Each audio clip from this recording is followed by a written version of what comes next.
Ah, lagi-lagi ada kandidat yang tidak menyertakan CV dalam mengirimkan lamaran, hanya mengetikkan beberapa patah kata pada body email. Aduh, pasti ini bukan Sobat Dian Malik.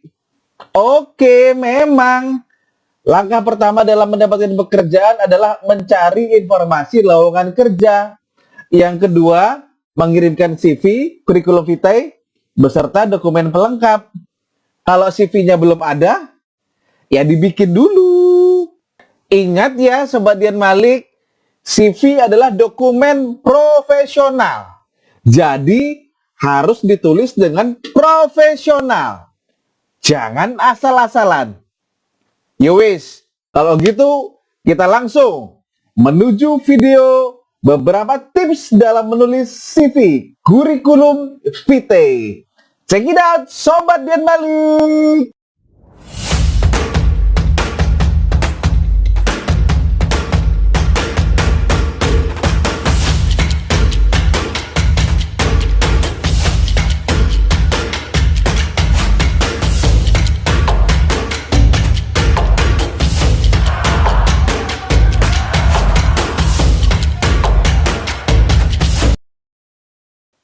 Kita mulai dari tiga hal penting dalam menulis CV. 1.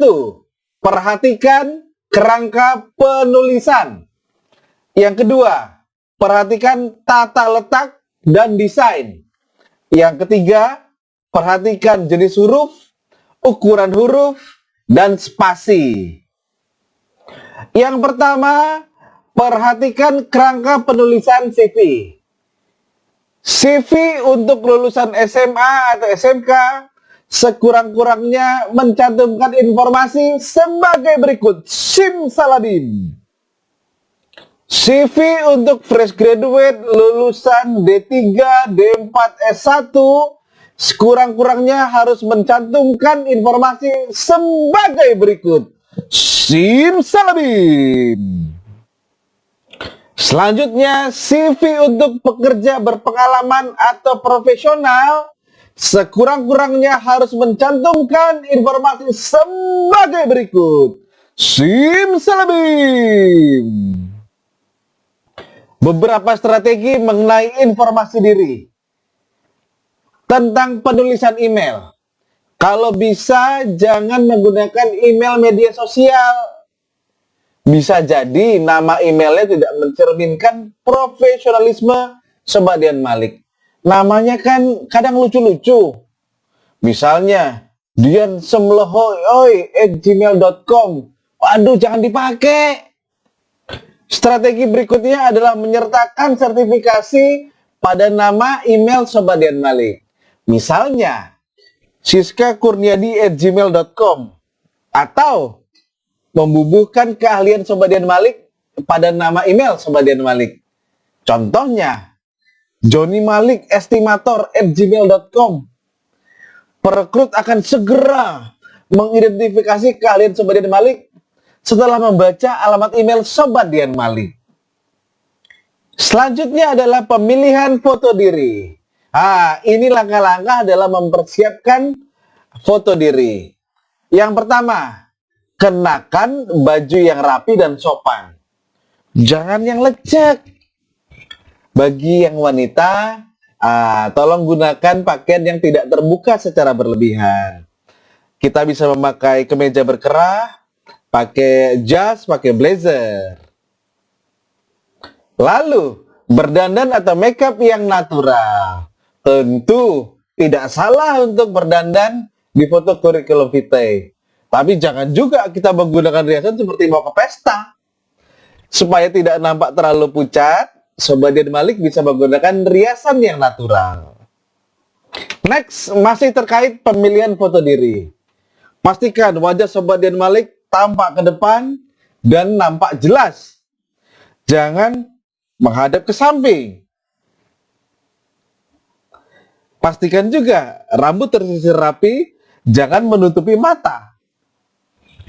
Bagi wanita yang tidak berhijab, dirapikan rambutnya sehingga kedua telinga bisa terlihat. Tunjukkan pose foto yang profesional. Atur mimik supaya wajar. Jangan mengedipkan mata. Jangan memonyongkan bibir. Jangan mengacungkan jempol, dua jari, dan lain sebagainya. Next, masih terkait dengan pemilihan foto diri pada kurikulum vitae. Pasang fotonya harus seorang diri. Jangan rame-rame. Nanti perekrutnya bingung. Yang mana nih Sobat Dian Malik? CV itu sifatnya personal. Jadi fotonya harus seorang diri. Berikutnya adalah pemilihan latar belakang warna yang tepat. Bisa biru atau menyesuaikan dengan persyaratan yang ditentukan oleh perusahaan. Tips terakhir dari pemilihan foto diri pada kurikulum vitae. Gunakan jasa tukang foto. Kita bisa menggunakan jasa fotografer. Misalnya datang ke studio foto dan meminta dibuatkan pas foto. Nanti kita akan dapat hard copy dan soft copy. Atau kalau budgetnya terbatas, kita bisa meminta bantuan kepada teman maupun keluarga. Jika difoto oleh seseorang yang kita kenal, kita akan merasa nyaman sehingga fotonya nampak natural. Berikutnya kita membahas CV summary atau CV objektif. CV summary ditulis di bawah informasi pribadi. Biasanya 2-5 baris. Inti dari CV summary adalah harus mampu menjawab apa yang Sobat Dian Malik bisa lakukan untuk memberikan kontribusi kepada perusahaan. Jika Sobat Dian Malik mengirimkan lamaran kepada beberapa perusahaan dengan posisi yang berbeda, maka sesuaikanlah CV summary dengan posisi tersebut. Itu akan menunjukkan keseriusan Sobat Dian Malik. Anjuran berikutnya adalah menuliskannya secara spesifik. CV summary yang ditulis secara terpersonalisasi akan lebih dihargai oleh perekrut ketimbang yang general, yang lebih gampang di copy paste, lebih gampang disalin tempel. Saran berikutnya adalah hindari penggunaan kata saya dan dia. Kata ganti pertama dan ketiga tunggal ini tidak disarankan dalam penulisan CV summary. Contoh penulisan CV summary yang spesifik oleh lulusan SMK jurusan otomotif adalah sebagai berikut. Simsalabim. Tips berikutnya dalam penulisan CV summary adalah penyertaan spesialisasi Sobat Dian Malik.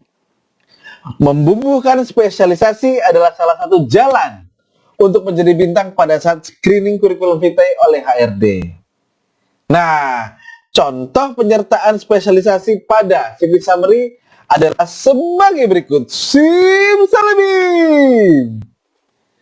Setelah membahas informasi diri, termasuk foto, email, kemudian membahas CV summary, berikutnya kita akan membahas tentang latar belakang pendidikan. Berikut ini adalah tips menulis latar belakang pendidikan. Yang pertama, dimulai dari tingkat yang paling lanjut. Yang kedua, tidak perlu membubuhkan tanggal. Yang ketiga, penulisannya tingkat pendidikan yang dilalui. Kemudian nama sekolah atau nama universitas. Yang berikutnya adalah jurusan. Berikutnya adalah lokasi, di mana. Yang berikutnya adalah tahun kelulusan. Kasus pertama terkait latar belakang pendidikan. Bagaimana jika Sobat Dian Malik masih kuliah? Sobat Dian Malik bisa menuliskannya dalam proses. Cara menuliskannya seperti ini. Simsalabim. Kasus kedua adalah gelar yang belum selesai. Bagaimana jika Sobat Dian Malik kuliahnya putus di tengah jalan? Jika apa yang Sobat Dian Malik pelajari memiliki korelasi dengan posisi yang Sobat Dian Malik lamar, cantumkan saja. Jangan biarkan pengalaman berharga ini seolah sia-sia. Bagaimana cara penulisannya? tuliskan nama sekolah Sobat Dian Malik, kemudian tahun masuk, tahun keluar, atau tahun terakhir, kemudian berapa SKS yang telah Sobat Dian Malik selesaikan. Nah, ini contoh penulisannya. Simsalabim. Kasus ketiga adalah jurusan yang tidak sesuai. Jika Sobat Dian Malik merasa gelar sarjana Sobat Dian Malik tidak sesuai, tidak relevan dengan posisi yang dilamar, namun skripsi yang ditulis memiliki keterkaitan yang erat dengan posisi tersebut, maka cantumkanlah supaya tersorot dan jadi bahan pertimbangan dari HRD. Misalnya, Sobat Dian Malik adalah seorang lulusan teknik mesin, ingin melamar untuk posisi tenaga pemasaran, dan requirement-nya adalah misalnya dari bidang ekonomi, dari jurusan ekonomi. Tapi skripsi dari Sobat Dian Malik adalah korelasi kualitas produk terhadap keputusan pembelian. Masih ada hubungannya kan dengan pemasaran? Nah, cantumkanlah. Cara untuk mencantumkannya adalah sebagai berikut. Simsalabim. Berikutnya kita melangkah kepada penulisan pengalaman kerja dan pencapaian kerja. Tipsnya ada 2. 1. Tuliskan pengalaman kerja dan pencapaian kerja dengan jujur. Yang kedua, tuliskan dalam format poin atau bulletin point. Nah, berikut ini adalah contoh penulisan pengalaman dan pencapaian kerja. Simsalabim. Dian Sang, itu kan contoh untuk yang pernah bekerja. Bagaimana dengan fresh graduate? Apa yang harus ditulis? Oke, ini special case untuk fresh graduate. Yang dicantumkan bukan hanya pengalaman kerja penuh waktu, pengalaman kerja paruh waktu juga bisa ditulis. Atau part-time. Terus yang kedua adalah pengalaman magang atau internship di perusahaan. Yang ketiga adalah proyek akademik. Bila selama perkuliahan, Sobat Dian Malik ada melakukan proyek akademik, misalnya ada proyek robotik, ikut kontes robotik tingkat nasional.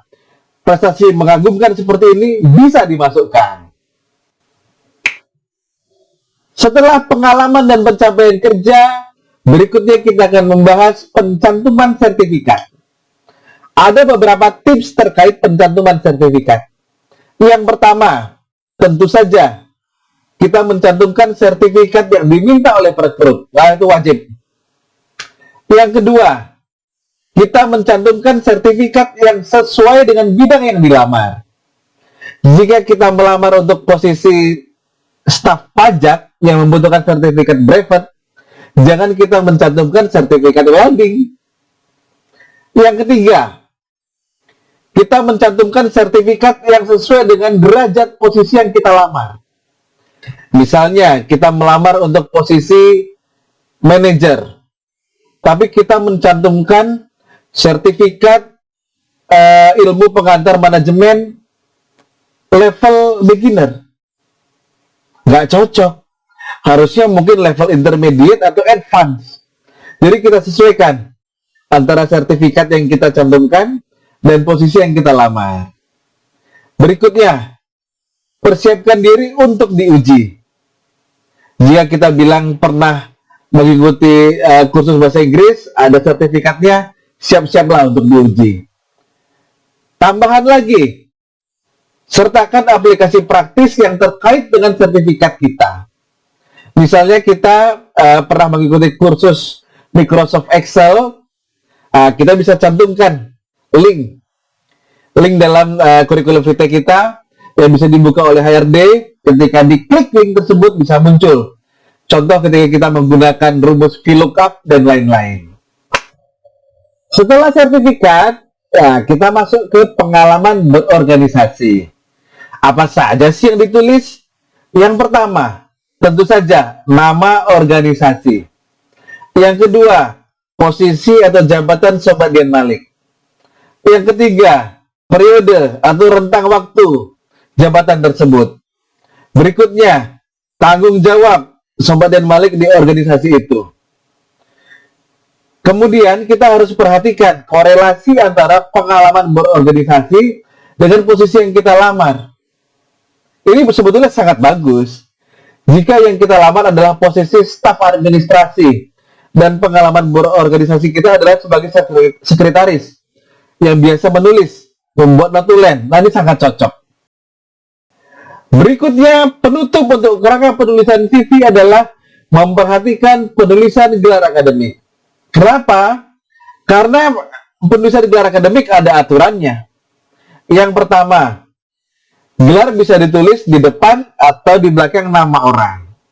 Yang kedua, setiap unsur diawali dengan huruf kapital, kecuali untuk gelar tertentu seperti dokter, dan diakhiri dengan tanda titik. Bila gelar diletakkan di belakang nama orang, maka antara nama dan gelar dipisahkan dengan tanda koma. Contohnya Abdul Khalid, S titik E titik SE. Berikutnya, bila seseorang memiliki lebih dari satu gelar, maka antara kedua gelar tersebut dipisahkan dengan tanda koma. Sebagai contoh, Sri Rahayu, S titik T titik M titik T titik STMT. Nah, seperti penjelasan di atas, setiap huruf dalam penulisan gelar dipisahkan dengan tanda titik. Setelah selesai dengan kerangka penulisan CV, kita bahas tata letak dan desain. Kabar baiknya, sekarang sudah banyak situs daring yang menyediakan desain gratis. Sebut saja ada Canva, ada Visual CV, ada CV Maker, dan lain-lain yang tertera pada layar ini. Ini sangat memudahkan bagi kita. Kita tinggal coplok foto, coplok data-data yang lain. Setelah kerangka penulisan CV, tata letak dan desain, berikutnya kita sampai kepada pemilihan jenis huruf, ukuran huruf, dan spasi. Kita bahas dari ukuran huruf dulu ya. Ukuran huruf tentu saja jangan terlalu kecil.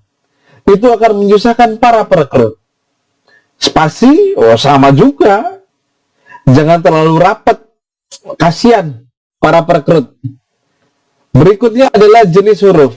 Saya secara personal merekomendasikan jenis huruf sans serif. Seperti Arial, Century, ketimbang huruf serif. Karena lebih up to date dan lebih fresh bagi mata para perekrut. Demikianlah tips menulis CV Kurikulum Vitae. Bila dirasa bermanfaat, teman-teman bisa like, subscribe, dan share. Like dan subscribe dari teman-teman adalah energi bagi saya untuk terus membagikan hal-hal baik bagi Sobat Dian Malik. Sampai berjumpa di lain kesempatan.